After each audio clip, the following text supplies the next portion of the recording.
sickness unlike any other had struck the quiet village of Tidesend. Hiroki, its newest victim, burned with fever. The village priest, Father Orin, came to offer last rites, but when he touched the boy's cheek, he froze. That is the mark of sin. The CI clan was purged, every last one. How is this possible? The priest stumbled backward, nearly knocking over the candle. His mind was a storm of dogma and fear. The Inquisition must know. The Church commands it. I have no choice. In the village temple, beneath the carved cross, Father Orin penned a message with shaking hands. He rolled the paper, sealed it with the Inquisition sigil, and tied it to the leg of a messenger bird. The bird exploded from his hands and shot into the night, a pale speck against the storm clouds rolling in from the sea. And in his bed, Hiroki's breathing steadied. The fever was breaking. He was alive, and that was the most dangerous thing he could be. Hiroki's eyes snapped open. The fever had broken, but a deeper, colder dread coiled in his stomach. Something was irrevocably wrong. Mother said the paste would never wash off, that no one would ever see. But if I missed a spot, if Father Orin noticed... Through the window, dark sails blotted the horizon. Ships flying the Marine Inquisition banner, headed straight for Tidesend. They're already here. How did they find me so fast? I need to run. Now. Hiroki, you should be resting. Come, sit at the altar. You saw it, the mark, and you sent for them. The CI are a heresy. The Church commands. I had no choice. Shouts erupted from the village square, heavy boots on cobblestone. The Inquisition had landed. Hiroki didn't wait. He flung himself through the temple's rear window and sprinted into the forest, branches tearing at his tunic. Behind him, Inquisitor Aldrich raised a gloved hand. Chains of light unfurled from his palm, and the hunt began. The chains of light cut through the dark forest and wrapped tight around Hiroki's arms, hauling him to a brutal stop. How predictable. You run exactly like the rest of your cursed bloodline. I can feel it. The power inside those chains. It's not just binding me, it's singing to me. His eyes, wide with terror a moment before, flared with spinning runes of every color.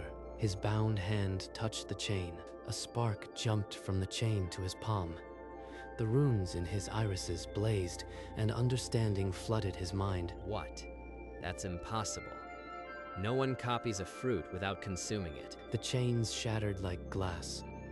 Hiroki rose, his own hands now glowing with the same binding light, without hesitation.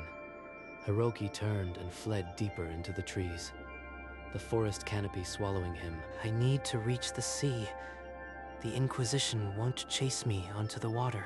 As Hiroki vanished, Aldrich raised a communication snail. His voice cracked with a fear the Inquisition hadn't felt in centuries. The forest thinned, and the gray morning sea stretched before him.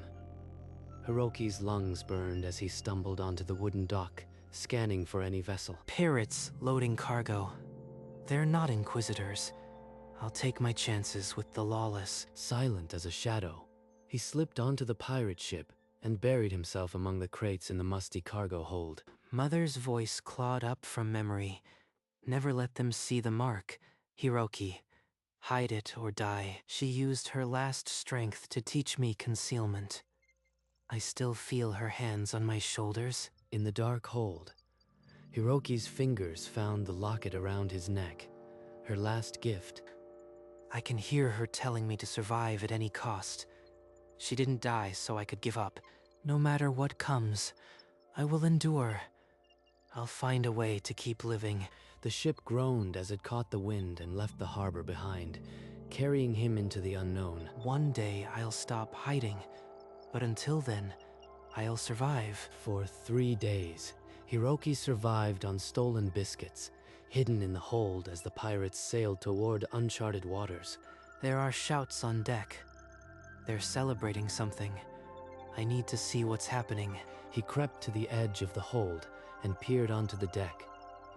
What he saw stole his breath. Feast your eyes, crew. This is the flame fruit, a true wonder of the sea. A massive fireball ignited in Captain Ignis's palm, and Hiroki's eyes, against all hiding instinct, flared with spinning runes. The runes are spinning wildly. I can feel the fire's entire nature flooding into me. A crewman spotted the glow. Captain, a stowaway with witch eyes. The deck erupted in chaos. Who are you, boy? Speak before I char you where you stand. I am just a refugee. The Inquisition wants me dead. I can be useful. Watch. A small flame, true and steady, burst to life in Hiroki's open palm. The pirates gaped. The pirate ship cut through the blue water and docked at a sprawling tropical port, loud with music and clashing mugs. 3 crews. I can feel the presence of other devil fruits just by walking through this crowd.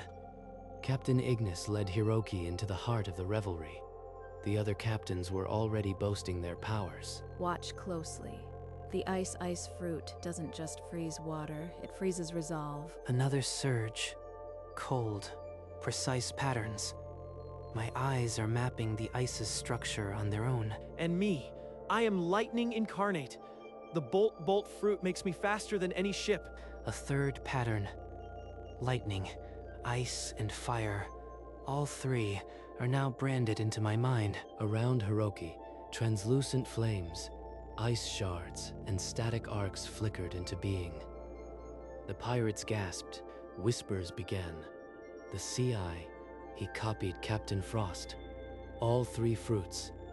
His secret was no longer his own. They call me the last sea eye like it's a treasure. But to the Inquisition, it's only a hunting mark. A shadow fell over the island port. A royal frigate, sails embroidered with ancient mage lines, glided into the docks. Every pirate on the dock fell silent. Even Captain Ignis's fire dimmed. The woman descending the gangplank commanded the air itself. You must be the last sea eye. I've tracked whispers from 3 seas to find you. Another hunter. But she didn't attack. She said whispers. She knows about the Inquisition. I am Princess Mage Erica of Valdris. I can shield you from the Inquisition if you let me study your eyes. Hold, lady. That boy is under the flame crew's protection. State your full intentions. Captain Ignis. Wait. If she can answer my questions and keep me alive, I'll take that risk. I'll go with you, Princess Mage. But I am not just a specimen. I want the truth about my clan. Hiroki didn't look back at the pirates. He climbed the royal gangplank alone, his black cloak dragging behind him. She holds answers I've never dared to seek. If I survive this, I'll finally know why my mother died. The palace of Valdris crowned a cliff, its ivory towers catching the last light of day. Hiroki stepped through the gates into a world of marble and silence. Gilded walls and guards at every door. This isn't sanctuary. It's a different kind of cage. This crystal orb will measure your eye's runic frequency without pain. Please, don't resist. Her curiosity is genuine, but the orb is mapping my power. What else will she find? Erica pulled an ancient leather tome from the restricted shelf. The pages bore the crescent eye and runic warnings long forgotten. A prophecy. The eye that sees all shall eclipse the world. What does this mean? Eclipse the world. My mother never spoke of this. Was my power meant to destroy? A servant in the corridor heard the word "CI." That night, a coded letter left the palace under a false seal. By dawn, the Inquisition would know exactly where he was. The hunt had never stopped. Erica, I have heard whispers that the Church's eyes are upon us. Your guest endangers the kingdom. The next dawn brought black sails. The Inquisition fleet ringed the harbor like a closing fist. By order of the Marine Church, surrender the CI boy. Refuse and Valdris burns. They'll destroy us. We cannot fight the entire Church. Father, Handing him over is murder. The church has lied for centuries. I've seen proof. No more blood on my account. I'll go. I never intended to drown a kingdom with me. Then I am coming. You won't face them alone. Erika didn't wait for a reply. She pulled Hiroki through a tapestry and into the dark stone corridor beyond. Erika, you would abandon your crown? Outside, cathedral bells tolled like a funeral march, and the Inquisition torches lit the city streets. I am not a sacrifice, and Valdris won't be either, but the only way out is through the fire. The passage ended at a cliff face, waves below. Hiroki and Erika climbed worn steps under starlight, the city torches receding. I couldn't let them burn Valdris, but I also couldn't let you go alone. My father will understand, or he won't. You threw away a crown for a fugitive. I won't forget that. They stole a fisherman's skiff and rowed toward the only place that held answers, the CI Temple, ruins. The temple of my ancestors. If the prophecy is there, I need to see it. The texts said the temple holds the clan's chronicles. If the truth was recorded, it's here. They stepped onto the overgrown island as dawn touched the crescent pillars. The air was thick with old magic and grief. This place feels hollow, like it's still morning. The runes here match the ones in my eyes. I am the last page of a story that was ripped out. Then the silence shattered. A pigeon with an Inquisition seal burst from the treetops. The hunt had followed them from behind a fallen pillar. A thin hand gestured them into the shadows. A woman's voice, urgent and low. They ducked into a half-collapsed chamber where a lone scholar crouched among scrolls and candle stubs. I am the last keeper of the CI Chronicles. You are the boy from the Whispers. We have an ancient tome that speaks of a prophecy. Is it true? The scholar touched a wall, and dormant runes flickered to life, illuminating a mural of eyes and eclipses. The eye that sees all shall eclipse the world. It was not a threat. It was a warning about what they would do to stop it. So my power was never the danger. The church's fear was the real eclipse. 300 years ago, a CI betrayed his own blood to the Inquisition. That betrayal sealed the massacre. A traitor who survived. The scholar's mouth opened, but an Inquisition bell clanged from the island's edge, and her voice died. Inquisition steel smashed through stone. Aldrich strode in, and a spear of light impaled the scholar mid-sentence. Scrolls blazed and scattered. Erika's staff rose, but chains of sacred light lashed her throat and wrists, dragging her to the stone floor with a choked cry. The princess who threw away a crown for a witch-eyed boy. Your father will pay handsomely for your return. Hiroki launched forward, flames erupting from both fists. Aldrich's backhand met him first, slamming him into a pillar. Copy 100 fruits, and you'll still be a frightened child hiding his birthmark. I'll tear down your church and find you, Aldrich. This isn't over. The Inquisition melted into the mist, dragging Erika. Her eyes, wet with tears, held his for a final heartbeat. She gave up everything for me. Now I have to become what they fear. The scholar's blood soaked the unfinished chronicle. The traitor's name remained a wound without a scar. Hiroki rose from the ruins.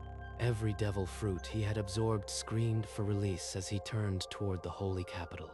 The sea churned beneath a stolen skiff.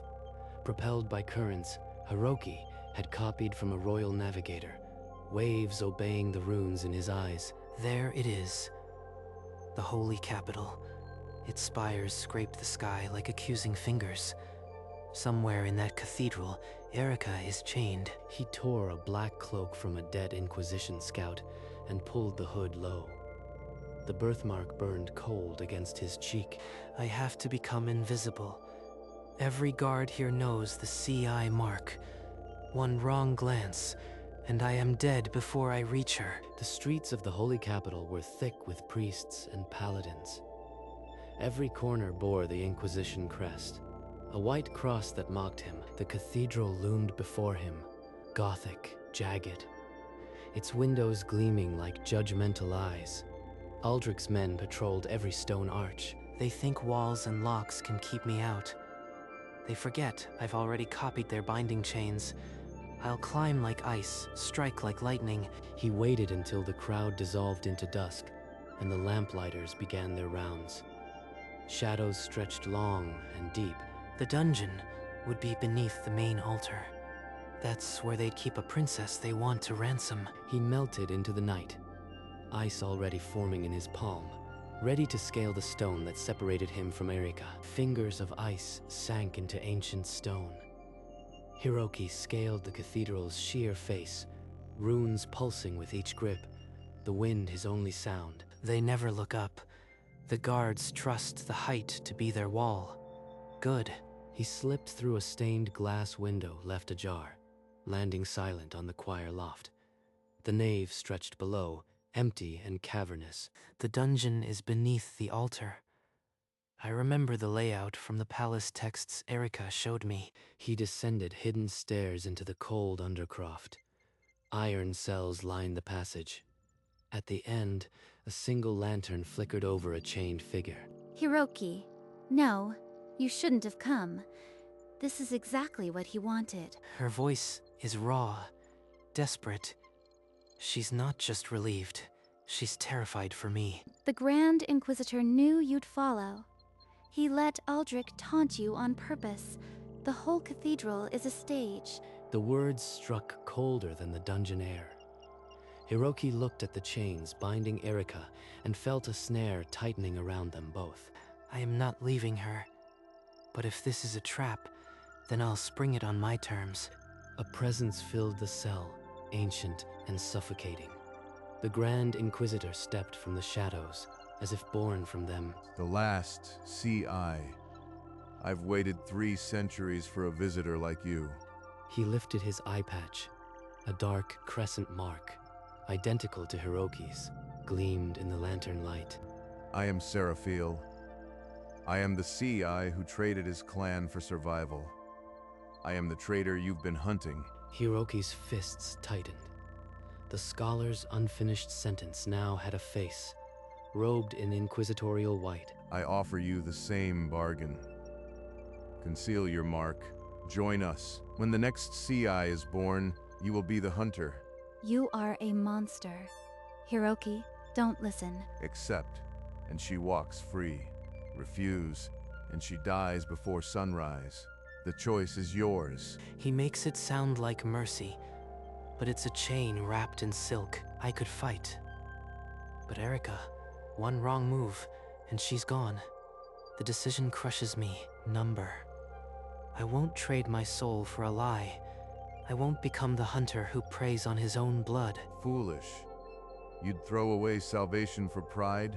Very well. Seraphiel's hands rose, and the cell became a storm.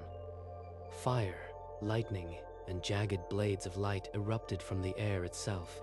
Hiroki flung himself sideways, a pillar of ice shattering where he'd stood. The first blast of flame licked his cloak, and the heat stole his breath. He's been collecting fruits for centuries. Every power I've ever seen. He has them all. I've devoured 1,000 experiences, boy. You've only tasted a handful. But Hiroki's eyes blazed. The flames Seraphiel threw, he caught. The lightning, he reversed. The binding light, he shattered with his own. You are copying them mid-battle. That's unprecedented. Seraphiel snarled and conjured a sphere of pure gravity, warping the very stone. The air condensed, and Hiroki's bones screamed under the pressure. I can't outrun this, but I can mirror it. Just need 1 second. The gravity sphere touched Hiroki's outstretched palm and bent inward, the weight of a mountain condensing into a marble of pure force. He hurled it back. The sphere punched through Seraphiel's shield, through the dungeon ceiling, and exploded into the cathedral nave. Choir lofts splintered. Candles snuffed. A midnight congregation screamed as masonry rained down, and the 2 combatants landed on the marble floor. You dare profane my sanctuary, then feel the fruit I've kept hidden for a century. The air thickened. Every falling stone hung suspended, Every gasp of the crowd stretched into a low drone.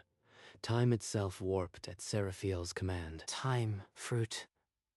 I've touched the speed of lightning, the stillness of ice. I can feel this pattern too. The runes in his irises blazed white. The temporal field shattered like glass, and motion crashed back into the world. Seraphiel staggered, and in the flickering candlelight, his eye patch, dislodged by the explosion, hung loose, revealing the crescent mark to the crowd. A horrified murmur swept through the nave. The CI mark on the Grand Inquisitor's face. Seraphiel's composure shattered. The centuries-old secret bled into the open, and for the first time, the Grand Inquisitor looked hunted. Chains of light, identical to those that once bound him, streamed from Hiroki's palms and coiled around Seraphiel. The Grand Inquisitor's arms snapped to his sides. He forced the ancient CI down, knee cracking against marble before the shattered altar. Tell them, Seraphiel. Tell the faithful what you did to your own kin. 3 centuries ago, I betrayed them. I gave the church the locations of every CI temple. In exchange, they let me live. A stunned silence swallowed the cathedral. Then the murmurs rose like a tide. I became the hunter I promised never to be. I purged my own bloodline to keep my secret. Above the altar, the great stained glass window, the symbol of the church's infallibility, cracked from edge to edge. Shards of colored glass rained onto the altar. And with them, centuries of lies. In the square outside, the crowd pressed against the doors, straining to hear the truth they'd been denied for centuries. Seraphiel hung limp in his chains, a broken relic of a dead age. Hiroki looked out at the horrified faces and felt no triumph, only release. The shock in the nave curdled into anger. Worshippers turned on the Inquisition guards, demanding answers, fists raised. Hiroki left Seraphiel bound at the altar and descended back into the undercroft. The chains that held Erika shivered at his touch. Erika, it's over. The truth is out. You did it. You actually did it. Together, they ascended from the dark and stood on the cathedral steps, facing a sea of confused, frightened faces. I am the last CI. For 16 years I hid my mark. No more. We have been lied to. For a heartbeat, silence. Then a single voice called out, "Let the truth stand," and the square erupted. The great stained glass window, already cracked, gave one final shudder and burst outward in a kaleidoscope of lost dogma. The Inquisition guards faltered, some dropping their weapons, others melting into the panicked crowd. Hiroki and Erika walked through the chaos, shoulders squared, his birthmark uncovered. The sea they had crossed felt finally calm. As they reached the city's edge, a throng of citizens and displaced city guards intercepted them, begging Hiroki to lead a new order. They want a figurehead, someone to reshape the broken church. But I am not a ruler. I won't wear a crown or an inquisitor's robe. I only want to teach, to make sure no child hides in fear again. Erika stood at his side and nodded, her hand finding his. He's right. The CI legacy isn't a throne. It's a warning. A murmur of confusion rippled through the crowd, but also a dawning respect. Some lowered their eyes, others cheered. They slipped away as the church bells rang unchecked. The clergy, too, consumed by internal chaos to pursue a boy who'd already won. The church won't fall today, but its lies are glass, and we shattered the largest pane. Father will be furious, but I chose right. I spent 16 years hiding. Now, I'll spend the rest of my life showing others there's nothing to hide. A weathered chalkboard, sunlit and simple, became the altar of Hiroki's new life. The school was a single room by the sea. Remember, a devil fruit is not evil, nor is the one who bears it. It's a tool, a choice. Former pirates, farmers' children, and young mages leaned forward, their fear replaced by fascination. In the doorway, Erika watched with a quiet smile. a satchel of books cradled in her arms. He's found his answer, and it's so utterly him. Let me show you something. Just a little light. No, not Inquisition light. This is hope. The children gasped, not in fear, but in wonder, their small hands reaching toward the shimmering flame. His birthmark, once a hunted secret, now caught the afternoon light like a crescent of quiet victory. I hear my mother's voice sometimes. I think she finally approves. The church still stood, but its shadow no longer darkened this room. Here, the CI taught light. The schoolhouse door closed softly behind him. Hiroki walked the cliff path alone, the salt wind threading through his white platinum hair. Every lesson I teach, every spark I show them, it's a letter to my mother. He stopped where the cliff met the sky and drew the silver locket from beneath his tunic. It clicked open in his palm, revealing the small, faded portrait of a woman who never stopped believing. You said hide it or die. I found a third choice. The sun bled gold across the water, gilding the crescent mark on his cheek. I am not the last CI. I am the first of something new. He brought the locket to his lips, then looked out at the endless horizon, his eyes clear and still. And there, with the sea stretching before him, Hiroki closed his eyes and smiled. The mark that had once meant death now meant truth, and the truth had finally set him free.